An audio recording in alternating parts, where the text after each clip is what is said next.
আপোনাক অন্য এটা ভিডিঅ'লৈ স্বাগতম জনাইছো। আজিৰ এইটো ভিডিঅ'ত দেখুৱাম আপোনাৰ বা আপোনাৰ পৰিয়ালৰ লোকৰ যদি ভোটাৰ লিষ্টত ঘৰৰ নম্বৰ চেঞ্জ কৰিব বিচাৰিছে তেতিয়াহলে কেনেকৈ সেই ঘৰৰ নম্বৰটো চেঞ্জ কৰিব পাৰিব। সম্পূৰ্ণ প্ৰচেছ এইটো ভিডিঅ'ৰ জৰিয়তে আপোনাক দেখুৱাম। আপুনি আপোনাৰ মোবাইল বা ল্যাপটপৰ জৰিয়তে অতি সহজতে কৰিব পাৰিব। তাৰ আগতে আপুনি মোৰ ভিডিঅ'টো প্ৰথমৰ পৰা শেষলৈ চাই ল'ব লাগিব। যদি কৰবাত ভুল কৰিছে তেতিয়াহলে আপুনি আপোনাৰ ঘৰৰ নম্বৰ আপুনি চেঞ্জ কৰিব নোৱাৰিব। সো বন্ধু-বান্ধৱীসকল আপুনি সেম প্ৰচেছ মই আপোনাক ল্যাপটপত দেখুৱাম আপোনাৰ সুবিধাৰ্থে আৰু আপুনি সেম প্ৰচেছত আপোনাৰ মোবাইলত কৰিব পাৰিব। জাস্ট আপোনাৰ মোবাইলটো ডেস্কটপ সাইড কৰি ল'ব। সো বন্ধু-বান্ধৱীসকল মই ল্যাপটপত আপোনাক দেখুৱাই আছো। আপুনি আপোনাৰ মোবাইল বা ল্যাপটপত যিকোনো এটা ব্ৰাউজাৰ ওপেন কৰি আপুনি সাৰ্চ কৰিব nbsp.in nbsp.in সাৰ্চ কৰাৰ লগে লগে আপুনি অলপ 5 সেকেন্ড ওয়েট কৰিব। ঠিক আপোনাৰ ৰিডাইৰেক্ট কৰিব অন্য এটা ওয়েবসাইট লৈ। আপুনি ইয়াত দেখা পাইছে অন্য এটা ওয়েবসাইট লৈ আহি পৰিছে। সো ইয়াত অহাৰ পিছত প্ৰথমে আপুনি লগইন কৰিব লাগিব। সো লগইন কৰাৰ বাবে আপুনি এটা কাম কৰিব লাগিব। পোৰ্টেলটো ওপেন হোৱাৰ পিছত আপুনি প্ৰথমে দেখাইছে লগইন আৰু সাইন আপ। আপুনি লগইনত ক্লিক কৰিব। যদি প্ৰথমবাৰৰ বাবে এইখন ওয়েবসাইটত ভিজিট কৰিছে তেতিয়াহলে আপুনি নতুন এটা আইডি ক্ৰিয়েট কৰিব লাগিব। আইডি ক্ৰিয়েট কৰাৰ বাবে আপুনি সাইন আপত ক্লিক কৰিব। সাইন আপত ক্লিক কৰি আপুনি আপোনাৰ মোবাইল নাম্বাৰ ইয়াত আপুনি ইমেইল আইডি অপচনেল হিচাপে আপুনি দিব পাৰে, নিদিলেও কোনো কথা নাই। So captcha same to same বহুৱাই আপুনি কন্টিনিউত ক্লিক কৰি দিব। সো কন্টিনিউত ক্লিক কৰাৰ পিছত আপোনাৰ এটা আইডি অৰ্থাৎ ইউজাৰ আইডি ক্ৰিয়েট হৈ যাব। যেহেতু মোৰ অলৰেডি ইউজাৰ আইডিটো এক্টিভেট হৈ গৈছে গতিকে আপুনি সেম প্ৰচেছত কন্টিনিউত ক্লিক কৰিলে ওটিপি আহিব। ওটিপি হোৱাৰ পিছত আপোনাৰ এইটো আইডিটো সাকসেসফুলি হৈ যাব।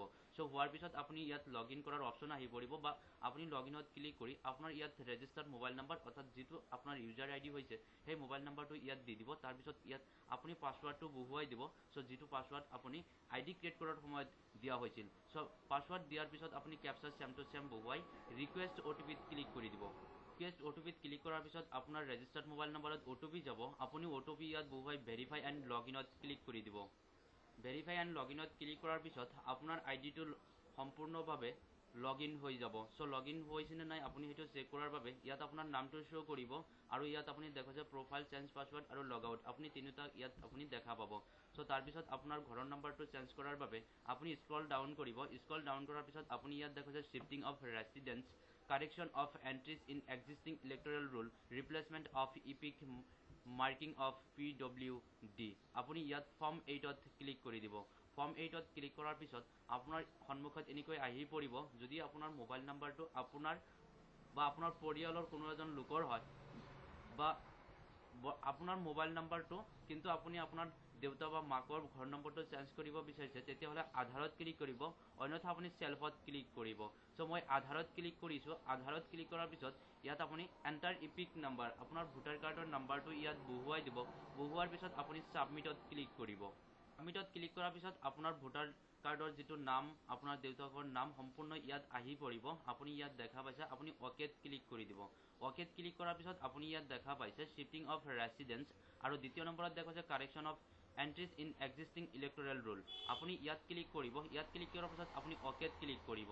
ওকেত ক্লিক কৰাৰ পিছত আপোনাৰ সন্মুখত এনেকৈ আহি পৰিব। প্ৰথম আপোনাৰ ফৰ্মটো ফিলআপ কৰা থাকিব। প্ৰথম যেটো আছে হেতু ফিলআপ কৰা থাকিব। সো আপুনি নেক্সটত ক্লিক কৰিব। নেক্সটত ক্লিক নকৰিলে আপুনি নেক্সট স্টেপত যাব নোৱাৰিব। সো তাৰ পিছত ইয়াত নাম আপোনাৰ ইপিক নাম্বাৰ আপুনি দেখা পাব আৰু ইয়াত আপুনি দেখাছে Aadhaar details please tick the appropriate box. So বন্ধু-বান্ধৱীসকল মই আপোনাক সাজেষ্ট কৰিম আপুনি আধাৰ নম্বৰটো ইয়াত টিক কৰি দিব। যদি আপুনি আধাৰ নম্বৰ আগতে আপডেট কৰিছিল বা কৰা নাছিল তথাপিও আপুনি আধাৰ নম্বৰটো দি দিব আৰু আধাৰ নম্বৰটো দিলে আপোনাৰ সহজে আপোনাক আইডেন্টিফাই কৰিবলৈ আপোনাক সহজ হৈ যাব। গতিকে মই সাজেষ্ট কৰিম আপুনি আধাৰ নম্বৰটো দি দিব। যদি আপুনি আধাৰ কাৰ্ড নাই বা আধাৰ কাৰ্ড দিব বিচৰা নাই তেতিয়াহলে আপুনি নিদিলেও কোনো কথা নাই। সো মই আধাৰ নম্বৰটো দিবলৈ আপোনাক সাজেষ্ট কৰিম। সো আধাৰ নম্বৰটো ইয়াত বহুৱাই দিব। আধাৰ নম্বৰটো বহুৱাৰ পিছত আপুনি নেক্সটত ক্লিক কৰি দিব। নেক্সটত ক্লিক কৰাৰ পিছত আপোনাৰ সন্মুখত এনেকৈ আহি পৰিব I submit application for tick anyone flying.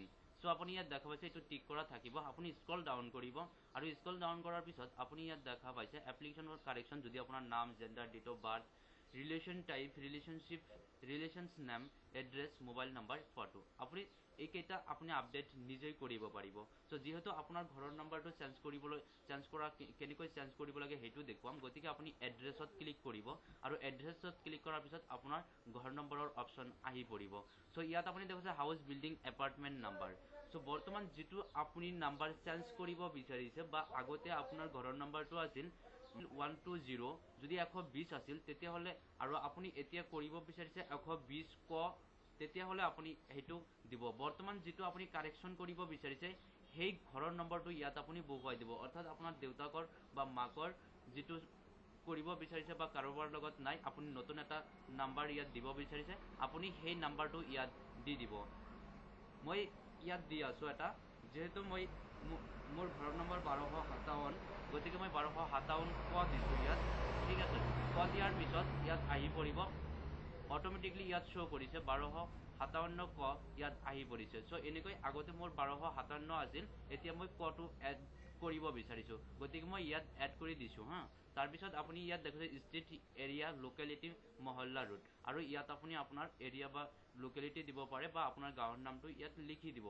তাৰপিছত আপোনাৰ টাউন বা ভিলেজৰ নামটো ইয়াত লিখি দিব চ' চিম্পল প্ৰচেছ আপুনি দিব তাৰপিছত পোষ্ট অফিচ ইয়াত পিনক'ড তাহচিল আপুনি দি দিব মণ্ডল অফিচটো আপুনি ইয়াত বহুৱাই দিব চ' তাৰপিছত ইয়াত আপুনি দেখা পাইছে ইয়াত একো কৰিব নালাগে আপুনি স্ক্ৰল ডাউন কৰিব ইয়াত আপুনি চিলেক্ট ডকুমেণ্টত আপুনি আধাৰ কাৰ্ডটো দি দিব যদি আধাৰ কাৰ্ড নাথাকে তেতিয়াহ'লে আপুনি ইয়াত পেন কাৰ্ড দিব পাৰিব চ' মই ছাজেষ্ট কৰিম আপুনি যদি আধাৰ কাৰ্ড আছে গতিকে আধাৰ কাৰ্ডটো ইয়াত দি দিব দিয়াৰ পিছত আপলোড এড্ৰেছ প্ৰুফ আপুনি ইয়াত দেখা পাইছে আপোনাৰ আধাৰ কাৰ্ডটো ইয়াত আপলোড কৰি দিব দেন আপলোড কৰাৰ পিছত আপুনি নেক্সটত ক্লিক কৰিব আৰু নেক্সটত ক্লিক কৰাৰ পিছত ইয়াত আপুনি ডেটটো শ্ব' কৰিব প্লেচটো ইয়াত শ্ব' কৰিব আপুনি যেতিয়া প্লেচটো যেতিয়া আপোনাৰ গাঁৱৰ নামটো ইয়াত দি দিব দিয়াৰ পিছত আপুনি স্ক্ৰল ডাউন কৰিব আৰু স্ক্ৰল ডাউন কৰাৰ পিছত আপুনি নেক্সটত ক্লিক কৰিব নেক্সটত ক্লিক কৰাৰ পিছত আপুনি কেপচা চেম টু চেম বহুৱাই দিব এণ্ড চেম টু চেম বহুৱাৰ পিছত আপুনি প্ৰিভিউ এণ্ড ছাবমিটত ক্লিক কৰি দিব ক্লিক কৰাৰ পিছত আপোনাৰ সন্মুখত সম্পূৰ্ণ ফৰ্মখন আহি পৰিব যিটো আপুনি ফৰ্মখন ফিল আপ কৰিছিল সেই ফৰ্মখন ইয়াত আহি পৰিব চ' ইয়াত আপুনি দেখা পাইছে আপোনাৰ আধাৰ নম্বৰটো ইয়াত দেখা পাব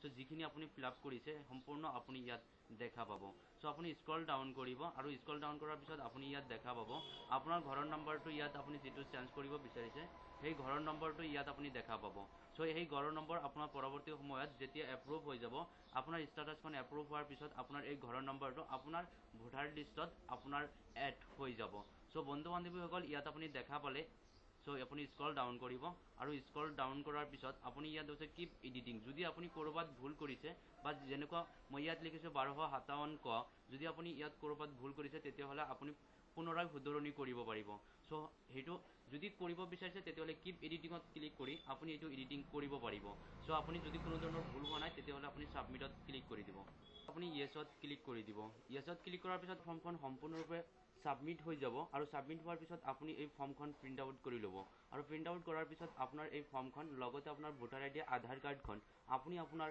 ওচৰৰ যিটো আছে সেই বিয়ালুৰ ওচৰত এই ফৰ্মখন আপুনি জমা দি দিব আৰু জমা দিয়াৰ পিছত কিছুদিন পিছত আপোনাৰ এই ফৰ্মখন এপ্ৰুভ হোৱাৰ পিছত আপুনি যিখন এপ্লিকেশ্যন কৰিলে এই এপ্লিকেশ্যন যেতিয়া এপ্ৰুভ হৈ যাব তেতিয়া আপোনাৰ ঘৰ নম্বৰটো চেঞ্জ হৈ যাব চ' বন্ধু বান্ধৱীসকল